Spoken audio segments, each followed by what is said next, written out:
హే happies, అందరు ఎలా ఉన్నారు? Welcome back to my channel సంతోష సమయం. లాస్ట్ వీడియోలో మనం కుక్కే సుబ్రహ్మణ్యం ఆలయం గురించి తెలుసుకున్నాం కదా.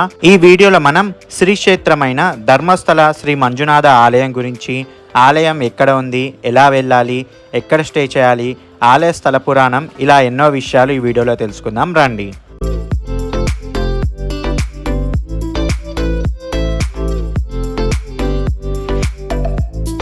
ముందుగా నేను కుక్కే సుబ్రహ్మణ్య ఆలయం దర్శనం చేసుకొని కుక్కే సుబ్రహ్మణ్య బస్టాండ్కి చేరుకున్నాను.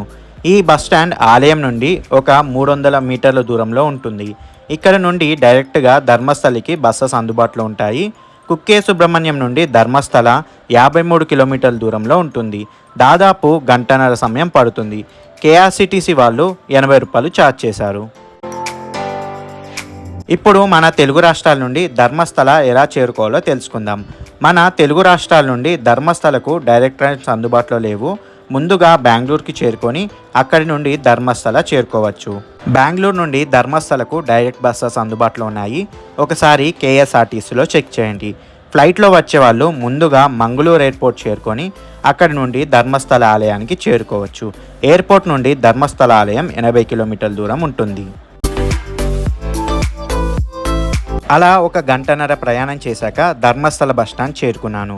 బస్టాండ్కి కొంచెం ముందుకు వస్తే మనకి ధర్మస్థల గేట్వే లాంటి ఒక పెద్ద ఆర్చ్ లాంటిది కనిపిస్తుంది.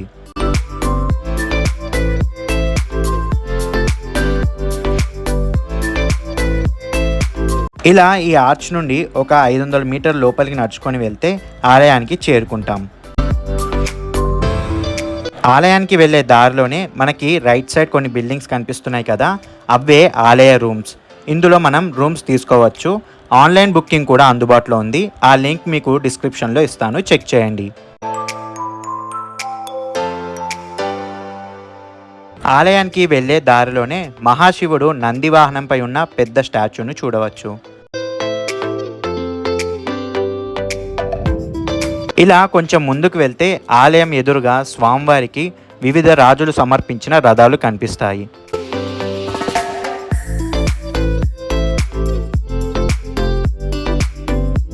చూడండి, రథాలు ఎంత చక్కగా గంభీరంగా ఉన్నాయో కదా.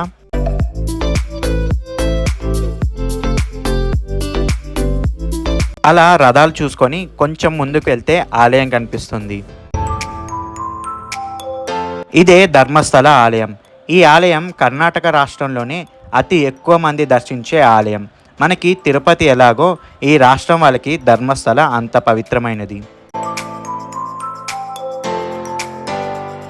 ఈ ఆలయానికి రైట్ సైడ్కి వెళ్తే మనకి లగేజ్ కౌంటర్స్ ఉంటాయి, యూస్ చేసుకోండి. లగేజ్ కౌంటర్ దగ్గరే చెప్పుల స్టాండ్ కూడా ఉంటుంది.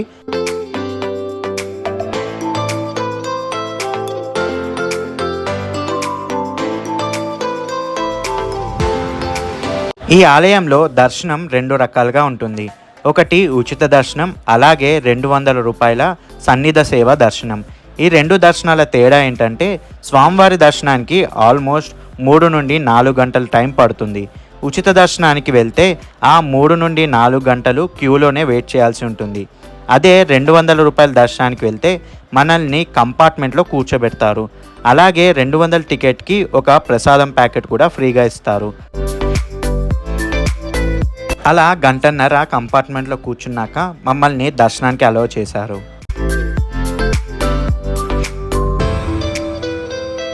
ఈ ఆలయంలో ఉండే వివిధ సేవలు అలాగే వాటి ప్రైసెస్ ఉన్నాయి, చూడండి. ఈ ఆలయం ఉదయం 6:30 నుండి 11 వరకు, అలాగే మధ్యాహ్నం 12:15 నుండి 2:30 వరకు, అలాగే సాయంత్రం 5 నుండి రాత్రి 8:30 వరకు తెరిచి ఉంటుంది.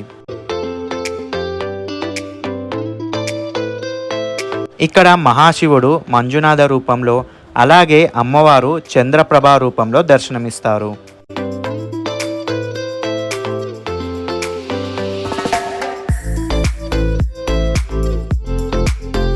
నా దర్శనం అయిపోయింది. అలాగే నా 200 ఉచిత ప్రసాదం కూడా తీసుకున్నాను. మామూలుగా హిందూ దేవాలయాలు గోపురాల కట్టడంతో ఉంటే ఈ ఆలయం మాత్రం ఒక ఇంటిలా ఉంది కదా. దానికి ఒక చరిత్ర ఉంది. అది ఏంటంటే ధర్మస్థలను ఒకప్పుడు కుడుమ అనే పిలిచేవారు. 800 ఏళ్ల క్రితం నెలయాడి బీడు అనే ఈ ఇంటిలో జైన మతస్థుడైన భీర్మన్న పెరగడే, అతని భార్య అమ్ము బలాల్తి ధర్మబద్ధంగా నడుచుకుంటూ ఎన్నో సేవా కార్యక్రమాలు చేసేవారు. ఒకరోజు వీళ్ళ ఇంటికి ధర్మదేవతలుగా పిలిచే కాలరాహు, కలర్కై, కుమారస్వామి, కన్యాకుమారిలు మారువేషంలో రావడంతో ఈ జంట ఎప్పటిలాగానే ఆదరించారు.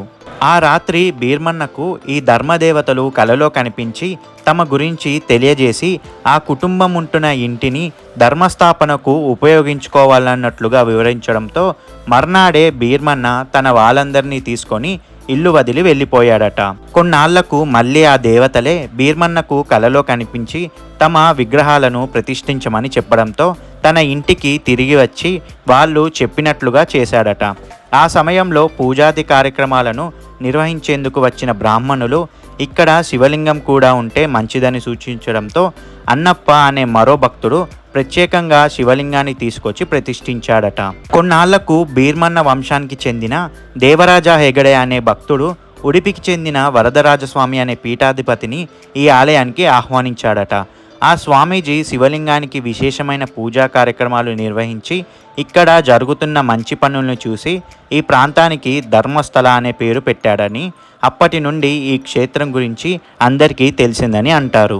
ఈ ఆలయాన్ని నిర్మించింది భీర్మన్న కావడంతో అప్పటి నుంచి ఆ వంశస్థులే ఇక్కడ ధర్మకర్తలుగా వ్యవహరిస్తున్నారు. ఆ కుటుంబ పెద్దను ధర్మాధికారిగా పిలుస్తారు. ప్రస్తుతం 21వ తరమైన వీరేంద్ర హెగడే ఆ బాధ్యతల్ని చూసుకుంటున్నారు.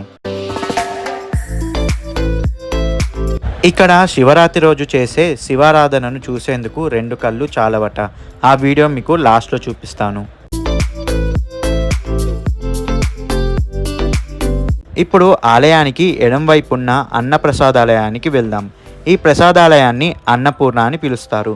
ఈ అన్నపూర్ణ ఆధ్యాత్మికంగానే కాదు, ఆధునికంలో కూడా ఎంతో ముందుంటుంది. ఈ అన్నపూర్ణ ఒక మెగా కిచెన్. స్వామివారిని రోజుకు దాదాపు 50,000 నుండి 75,000 మంది దర్శించుకుంటారు. దర్శించుకున్న ప్రతి భక్తుడికి ఇక్కడ కడుపు నిండా అన్నప్రసాదం చేస్తారు.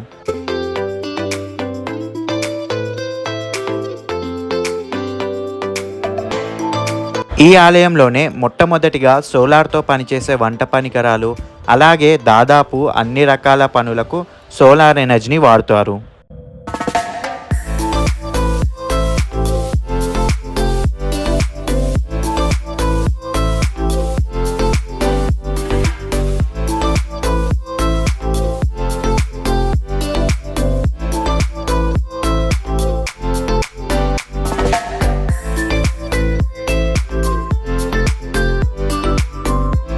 ఇదే స్వామివారి వెండి మరియు బంగారు రథం. ఈ రథంలోనే స్వామివారిని ఊరేగిస్తారు. ఇప్పుడు మీకు ఈ సంవత్సరపు శివరాత్రి సంబరాలను చూపిస్తాను, చూడండి.